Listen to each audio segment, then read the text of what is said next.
काफी दिनों से बहुत सारे जानकार कहते और लिखते आ रहे हैं कि इस मुल्क का नाम 2024 तक इंडिया नहीं रहेगा, बल्कि इस देश का नाम अडानी अंबानी रिपब्लिक हो जाएगा। मुल्क सैकड़ों साल तक ईस्ट इंडिया कंपनी की गुलामी कर चुका है।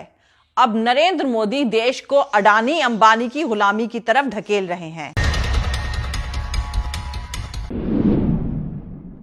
नरेंद्र मोदी के जिगरी दोस्त गौतम अडानी सिर्फ 2 साल के अंदर ही देश के सबसे बड़े एयरपोर्ट ऑपरेटर बन गए हैं। बेंगलुरु, लखनऊ और अहमदाबाद के बाद अब मुंबई एयरपोर्ट की कमान भी अडानी की company Adani airport holdings limited AAHL के हाथों में आ गई है। अडानी ग्रुप ने पिछले साल के आखिरी में AAI यानी एयरपोर्ट्स अथॉरिटी ऑफ इंडिया से बेंगलुरु, लखनऊ और अहमदाबाद एयरपोर्ट्स का एक्विजिशन यानी अधिग्रहण कर लिया था। इस साल जुलाई तक वो जयपुर, गुवाहाटी और तिरुवनंतपुरम एयरपोर्ट भी उनके कब्जे में आ जाएगा। और इस तरह नरेंद्र मोदी की मेहरबानी से अब अडानी ग्रुप एयरपोर्ट्स की तादाद के लिहाज से देश में सबसे बड़ी एयरपोर्ट ऑपरेटर बन चुकी है, जबकि कुछ साल पहले तक उनको इस क्षेत्र में यानी इस सेक्टर में कोई भी एक्सपीरियंस नहीं था, सिवाय इसके कि नरेंद्र मोदी गुजरात के चीफ मिनिस्टर के तौर पर 2014 से पहले अडानी के हवाई जहाज का इस्तेमाल अपने आने जाने के लिए किया करते थे। ये नरेंद्र मोदी की सरकार है। इस सरकार से ये मत पूछिए कि कितने एयरपोर्ट, कितनी सरकारी कंपनी बिकेगी, बल्कि इनसे ये पूछिए कि कितनी सरकारी कंपनियां बचेंगी। सरकारी कंपनी की कुल तादाद 300 से भी ज्यादा है, जिसमें 31 मार्च 2019 तक 249 यानी 249 कंपनियां चालू हालत में थीं। मोदी सरकार इनमें से अप्रॉक्सीमेटली 24 कंपनीज ही अपने पास रखेगी, बाकी सब बेच देगी। इसका साफ मतलब यह है कि चालू हालात की 225 सरकारी कंपनियों को मोदी सरकार बेचने जा रही है। इनमें से कितनी ही ऐसी कंपनीज होंगी जो अच्छा खासा फायदा कमा रही होंगी, लेकिन सरकार को अब इनसे कोई मतलब नहीं है। वो तो उल्टी सीधी कीमतों में उसे अपनी दोस्त पूंजीपतियों को बेचने पर उतारू हैं। यकीनन ये काम 1-1.5 साल में होना पॉसिबल नहीं है, लेकिन यह माना जा सकता है कि 2024 के आम चुनाव से पहले ज्यादातर सरकारी कंपनीज बिक जाएंगी, जिन्हें पिछले 70 सालों में मेहनत से खड़ा किया गया था। वे लूट रहे हैं सपनों को, मैं चैन से कैसे सो जाऊं। वो बेच रहे हैं भारत को, खामोश मैं कैसे हो जाऊं। हाँ, मैंने कसम उठाई है, मैं देश नहीं बिकने दूंगा।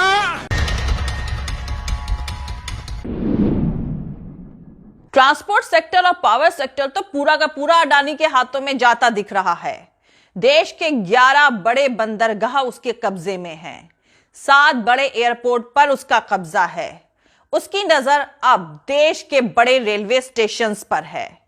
कॉनकॉर जैसी इंपॉर्टेंट सरकारी कंटेनर कंपनी को खरीदकर वो देश की पूरी लॉजिस्टिक चेन पर कब्जा करने जा रहा है।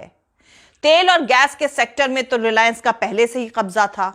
अंबानी को टेलीकॉम रास आ गया। जियो के जरिए देश के वो डेटा तक उसकी पहुंच है। वो विदेशी कंपनियों से साठ-गांठ करके रिटेल सेक्टर का सबसे बड़ा खिलाड़ी बनना चाहता है।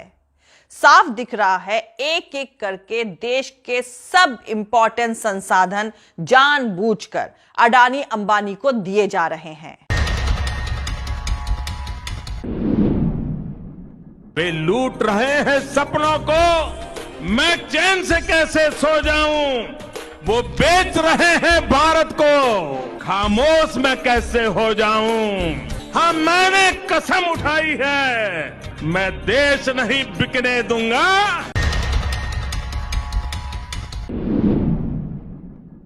मोदी सरकार कंटेनर कॉरपोरेशन ऑफ इंडिया यानी कॉनकॉर को अडानी को बेच रही है, लेकिन अब अचानक कॉनकॉर ने रेलवे की जमीन खरीदना शुरू कर दिया है।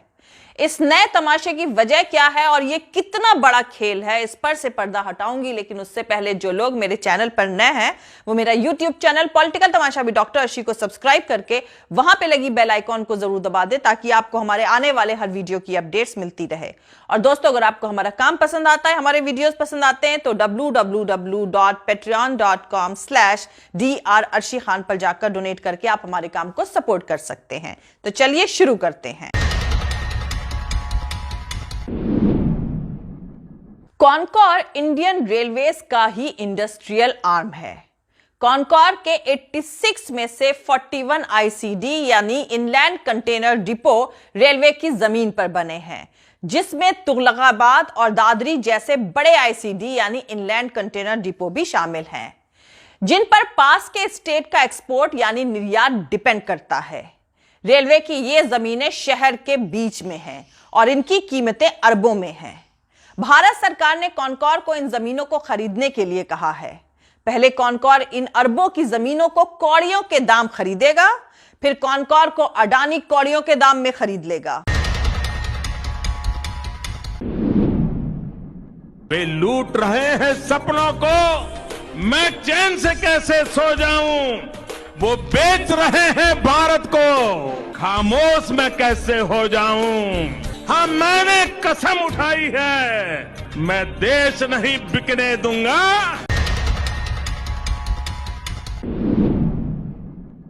इन जमीनों का एरिया इतना ज्यादा है कि कौड़ियों के दाम लगाने के बाद भी इनकी कीमत 8000 करोड़ रुपए बैठ रही है और कॉनकॉर के पास इतना पैसा नहीं है। इसलिए सरकार का निर्देश है कि कॉनकॉर बैंकों और बाकी जगहों से पैसा उधार करके ये जमीन खरीदे। मतलब जनता के पैसे से कॉनकॉर अडानी के लिए जमीन खरीदे। कॉनकॉर को खरीदने के लिए भी अडानी के पास पैसा नहीं है, इसलिए अडानी भी बैंकों से कर्जा लेकर ही कॉनकॉर को खरीदेगा। अब सबसे बड़ा सवाल यह है कि मोदी सरकार की दलील है कि कॉनकॉर ज्यादा मुनाफा नहीं दे रही है, इसलिए उसे प्राइवेटाइज कर रहे हैं। लेकिन घाटे की कंपनी जिसे सरकार बेचना चाहती है, उसे नए एसेट खरीदने के लिए निर्देश क्यों दिए जा रहे हैं? सरकार का डिसइन्वेस्टमेंट प्लान का मेन पर्पस ही एसेट्स को बेचना है, लेकिन फिर ये अपने पर्पस या ऑब्जेक्टिव के खिलाफ जाकर एसेट खरीदे क्यों जा रहे हैं? रेलवे मदर कंपनी है और कॉनकॉर उसकी आर्म कंपनी, लेकिन यहां कॉनकॉर अपनी मदर कंपनी के एसेट्स को खरीद रहा है, जबकि रेलवे चाहे तो कल कॉनकॉर को खरीद सकता है। इस पूरे तमाशे का मास्टर प्लान यह है कि कॉनकॉर बैंकों से पैसा लेकर रेलवे की जमीन सर्किल रेट पर खरीदेगी, जो मार्केट रेट का 1/4 से भी कम लगाया जा रहा है। इस खरीद में जो पैसा लगेगा वो बैंकों के कर्ज के तौर पर किताब में चढ़ जाएगा। उसके बाद जब कॉनकॉर को बेचने की बारी आएगी, तब उसकी कुल कीमत में से लोन के पैसे को माइनस कर दिया जाएगा, क्योंकि वो कंपनी की देनदारी है। इस तरह एक तरफ कॉनकॉर का सौदा अडानी को और सस्ता पड़ेगा, दूसरी तरफ उसके पास देश का इकलौता इंडस्ट्रियल नेटवर्क आ जाएगा। वे लूट रहे हैं सपनों को, मैं चैन से कैसे सो जाऊं। वो बेच रहे हैं भारत को, खामोश मैं कैसे हो जाऊं। हाँ, मैंने कसम उठाई है, मैं देश नहीं बिकने दूंगा।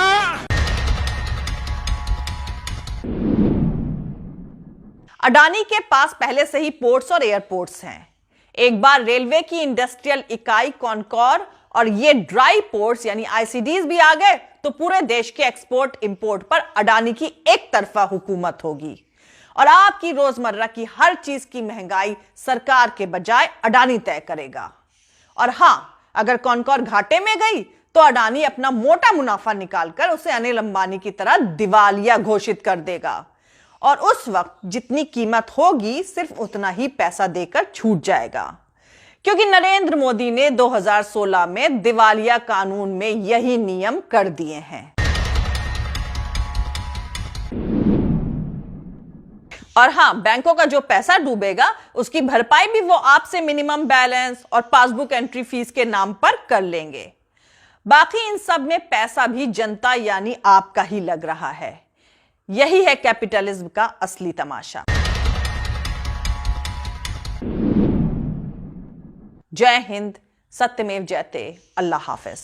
दोस्तों, हमारा पूरा वीडियो और दूसरे और वीडियोस देखने के लिए हमारा YouTube channel political Tamasha with doctor Arshi को सब्सक्राइब करके वहां पे लगी बेल आइकॉन को जरूर दबा दें ताकि आपको हमारे आने वाले हर वीडियो की अपडेट्स मिलती रहे। और दोस्तों, अगर आपको हमारा काम पसंद आता है, हमारे वीडियोस पसंद आते हैं तो www.patreon.com/dr अर्शी खान पर जाकर डोनेट करके आप हमारे काम को सपोर्ट कर सकते हैं। दोस्तों, अगर आपको हमारा वीडियो पसंद आता है तो लाइक और शेयर करना हरगिज नहीं भूलें। आप हमें फॉलो भी कर सकते हैं हमारे ट्विटर, इंस्टाग्राम और फेसबुक पेज पर। मेरा ट्विटर हैंडल है @arshi_aziz Khan। Thank you. मिलते हैं अगले वीडियो में।